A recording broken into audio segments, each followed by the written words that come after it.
Yes, some cat vibes. A Birmingham boy. I don't know which Birmingham boy he is. We've just found him walking down the road. In fact, we found him at a junction, and he stopped for a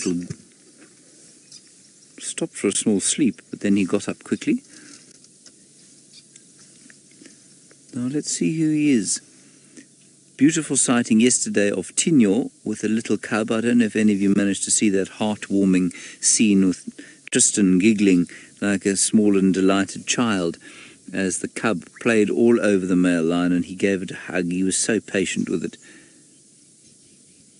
Really endeared one to old Tinyo. This fellow's getting his beard covered in his morning coffee.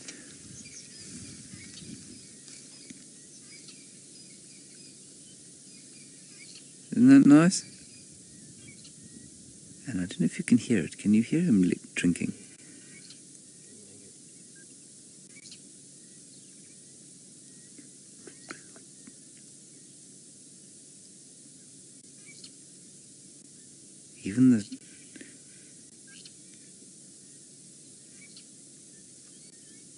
Even the tongue sounds powerful. I wonder if he'll drink that whole puddle off the road. Oh.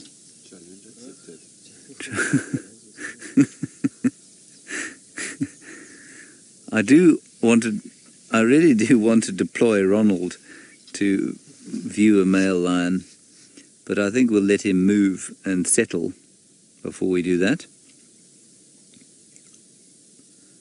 I mean, I can't believe he's going to be there long enough for Ronald to get to him. What do you think, Ferg? Nah. Big puddle he's got to get through. Yeah, it is a big puddle he's got to get through, yes. I'll turn Ron on.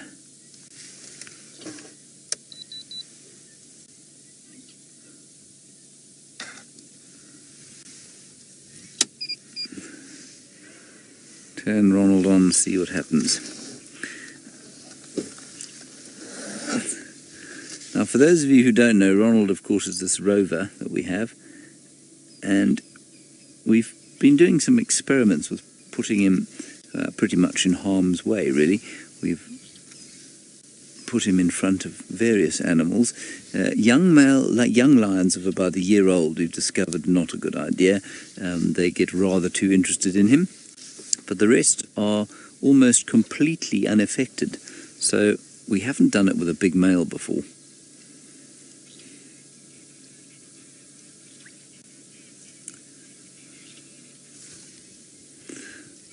All right, let's quickly head up to the Mara. I'm going to deploy Ronald and see what happens while we do it. Steve's got a rather astonishing sighting of some very rare birds doing some acrobatics, I believe. So let's go and have a look at what it looks like. Well, yes, we're sitting with our cat. He is on the road. You can see he's not particularly fazed by our presence. Rather than deploy Ronald at the moment, we have deployed Sebastian Rombi and his drone. And I wonder, have you got a picture there, Nicola?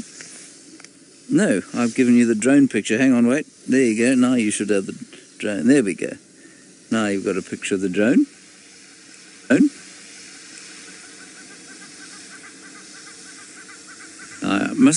I must remember to refer to this thing as the sky cam, I think, because drone conjures up horrible images of sort of wartime unmanned vehicle. What do they call them? UAVs, unmanned aerial vehicles, or something like that, which of course have meted out terrible destruction on various cities and towns and places. And so I think what we'll call this is... Now this lion, every so often he glances up at the swarm of mosquitoes above his head, but the drone is now, or at least the Skycam, is about, how high are we, Seb? 55 meters. So we're 55 meters, that's 180 feet or so above his head.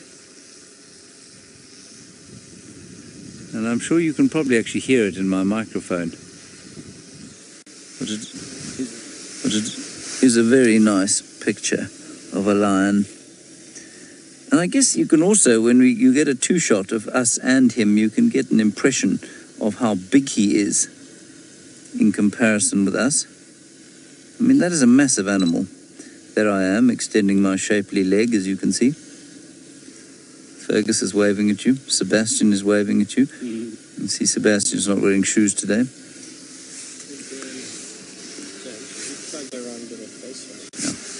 Right, so what we'll do while you're looking at the sky cam there, let's go around and see if we can't get a facial look at him. I don't know why I didn't think of that myself. Fergus very patiently asked me to drive around him, basically saying, why are you such an idiot? No one likes to look at an animal's backside when they could look at its face. And I think that's perfectly reasonable. And then we can identify which one this is. Now, I haven't seen these Birminghams for so long that it's very difficult for me to tell you which Birmingham boy this is. Unless it's Tinyo, who I watched extensively yesterday. There we go. Good. Is that all right, folks? He's now watching the drone. Right, anybody know who he is? I'll get me binoculars out, have a look. It's not Tinyo. He's got that little equal sign, which I think makes him Nana. If you look above his left-hand nostril, so the nostril to our right, there's that little equal sign.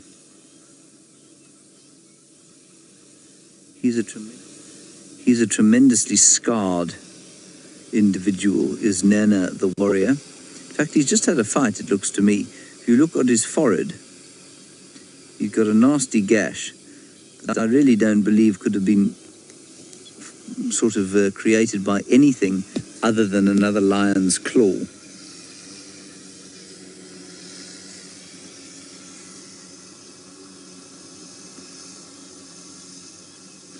He's a magnificent looking fellow though, isn't he?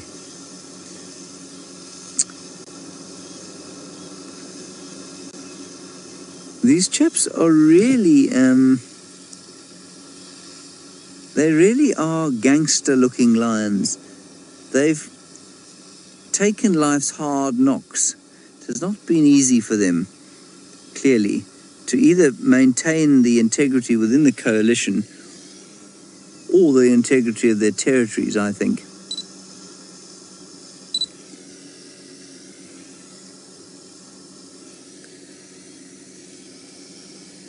So there aren't any other vehicles coming, are there? Can you see any?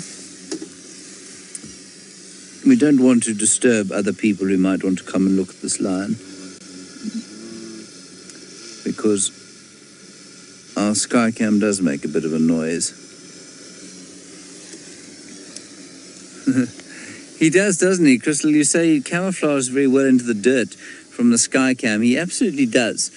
And, you know, I think if we were to try and look at a lion in the Mara, walking through those tawny grasslands, I think that you'd see exactly why they are this astounding sort of tawny colour, because they do disappear completely into the grass. So most of you saying this is Nsuku. Now, it's quite possible that I've just got my lions mixed up, that the equal sign is in fact Nsuku and not Mfumo. At least Nana.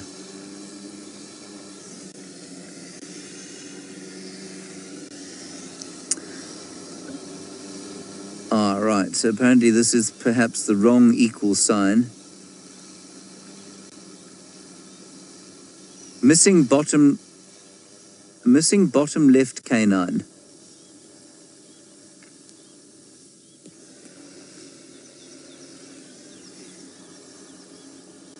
So I don't know what that means. All right, so Judy, Aaron and Michael, you're all saying it's Nsuku. Yes, because he is missing that bottom left canine, so we'll go with Nsuku. I bow entirely to your superior judgment. I haven't seen these lions for so long.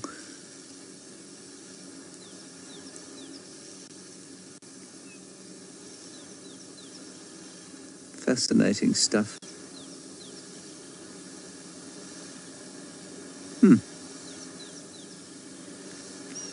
He is a glorious looking lion, but he does have a few nasty injuries. Now, Gemma, you're wondering if there's some sort of pecking order with the brothers. Do they have a dominance hierarchy? You know, normally they don't.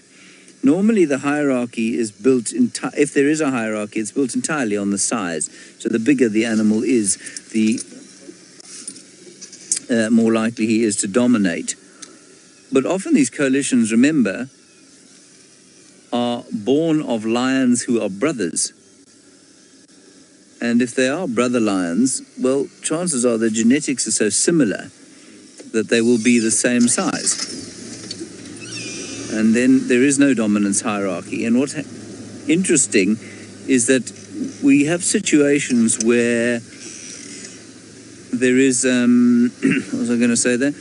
When there's a mating opportunity, what happens is that one brother will monopolize an estrus cycle. So, for example, they've just discovered Amber Eyes mating with one of the other Birminghams. We'll try and see if we can get in there a bit later.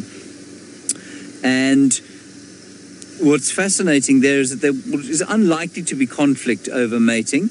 What would most likely happen, he's just going to mark his territory there. What would most likely happen is that one male would dominate her or dominate that mating opportunity until she went out of estrus, and then he'd move on. Now, unfortunately, he seems to be heading into Little Gari, so I'm afraid we can't follow him down there, which is a pity. He might turn back towards the waterhole, but I don't think he's going to.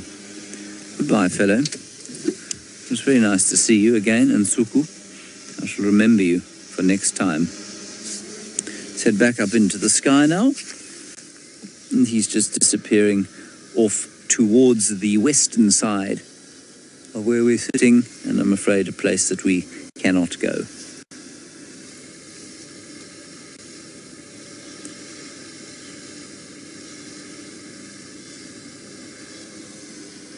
All right, we've got a vehicle coming in here, so we're going to ask Seb to move the drone away off to the far east.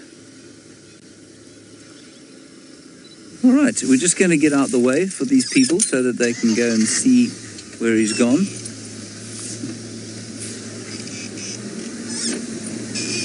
Okay. So they're on main cam, I think. Okay, there we are, on main cam. All right, let's go back across to the Mara now. Steve's got an interesting sighting of animals. I'm trying to be cryptic about them, but you know, it's very difficult to be cryptic about animals we've seen so often.